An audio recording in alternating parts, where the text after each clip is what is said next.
VivoBook udah jadi laptop yang lumayan sering gua rekomendasiin kalau teman-teman gua nyari laptop budget palu gada. Dan tahun ini seri VivoBook ini bawa banyak upgrade tapi harganya masih mirip-mirip.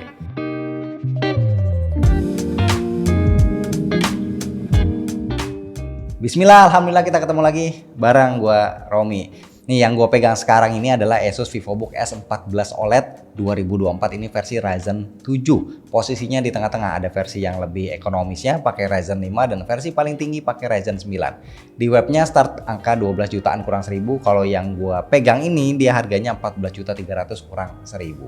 Nah, ketiga serinya ini dia cuma punya satu warna, yaitu netral black. Warna hitamnya ini cukup pekat dengan finishing sandstone tipis yang baru ketara kalau kita perhatiin secara detail. Pas pertama lihat pasti yang pertama terlintas di pikiran kita sama. Yes, laptop ini tipis. Kondisi ketutup ketebalannya 1,39 cm di bagian paling tipisnya dan 1,59 cm di bagian paling tebalnya.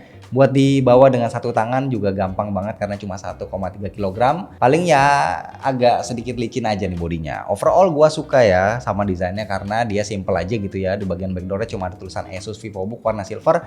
Sisanya itu polos aja, pas dibuka engselnya kerasa solid dan layarnya bisa kita buka sampai 180 derajat. Kita lihat sekeliling bodinya, di sebelah kiri ada satu HDMI 2.1 TDMS, ada satu USB-C 4.0 Gen 3, ada satu USB-C 3.2 Gen 1, yang keduanya support DisplayPort dan power delivery, terus ada micro SD reader dan combo jack audio. Kalau di sebelah kanannya ini ada dua port USB Type A 3.2 Gen 1. Chipset laptop ini adalah AMD Ryzen 7 8845HS based on micro arsitektur Zen 4 dengan fabrikasi 4 nanometer, CPU-nya 8 core 16 thread dengan base clock 3,8 GHz, bisa boost up to 5,1 GHz, TDP-nya 45 watt. Ditandem sama GPU AMD Radeon Graphics dan NPU AMD XDNA 16 TOPS, RAM-nya onboard 16GB LPDDR5X, storage-nya 512GB SSD M2 NVMe PCIe 4.0, tapi sayangnya slotnya cuma satu.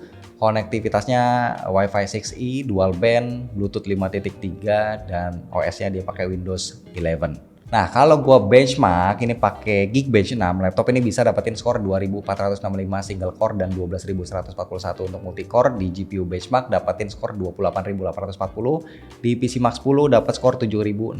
Lanjut 3D Mark Steel Nomad dapat skor 2759 dengan average-nya di 20 fps. Nah, tahun ini memang ya kelihatan performa GPU di laptop-laptop yang even cuma buat kerja aja ini udah naik kelas sedikit. Gue coba main game Dota 2 di graphic best looking dengan resolusi natifnya masih bisa dapetin 55-63 fps. Jadi gue bisa main game ini dengan nyaman dan kerasa smooth dari awal sampai akhir.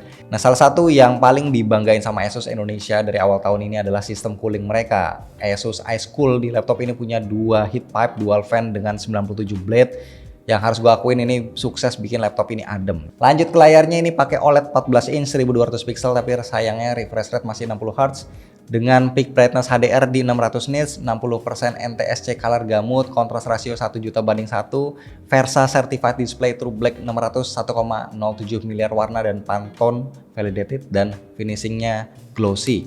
Di aplikasi My Asus dia udah ada beberapa pilihan profile dan sepenglihatan gua profile sRGB-nya udah cukup akurat, jadi buat ngedit foto itu udah aman banget, dan buat multitasking dua aplikasi edit foto kayak Adobe Lightroom Classic dan juga Photoshop itu aman banget.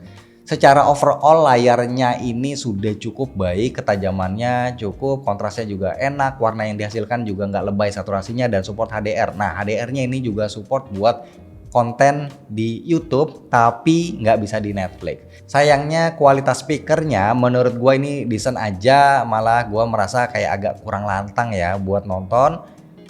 Efek surroundnya itu ya lumayan aja. Nah, buat dipakai kerja, laptop ini ngasih experience yang asik banget. Touchpadnya enak, akurat, gesit, dan ukurannya juga gede buat laptop ukuran 14 inci. Buttonnya juga clicky banget. Keyboardnya ini favorit gue banget ya, keycapnya punya ukuran 19,05 mm dan key travelnya 1,7 mm, jadi bukan cuma ukurannya yang gede jadi bikin jarang typo. Feedbacknya itu juga clicky banget, enak banget, dan keyboardnya ini punya backlit single zone RGB.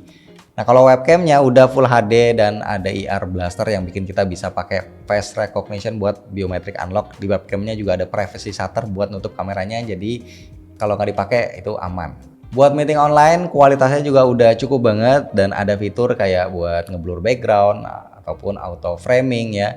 Di aplikasi My ASUS kita juga bisa nyalain mikrofon noise cancelling. Kedua fitur ini jalan di NPU ya, jadi nggak ngebebanin GPU dari laptop ini. Terakhir ke baterainya, laptop setipis ini punya baterai yang gede 75 watt hour dan udah pakai port Type-C. Gua nggak pernah kehabisan baterai dalam satu harian kalau lagi kerja di luar gitu, dan karena pakai port Type-C gua bisa ngecas pakai chargeran GAN, jadi nggak perlu bawa casannya dia kemana-mana. Dan kesimpulannya, laptop ini memang enak dipakai buat kerja, apalagi kalau mobilitas kita tinggi, build quality-nya juga solid dan kuat buat main game-game ringan. Gua sih ya cukup merekomendasikan laptop ini buat teman-teman yang mungkin lagi nyari laptop untuk kebutuhan kerja ataupun buat kuliah.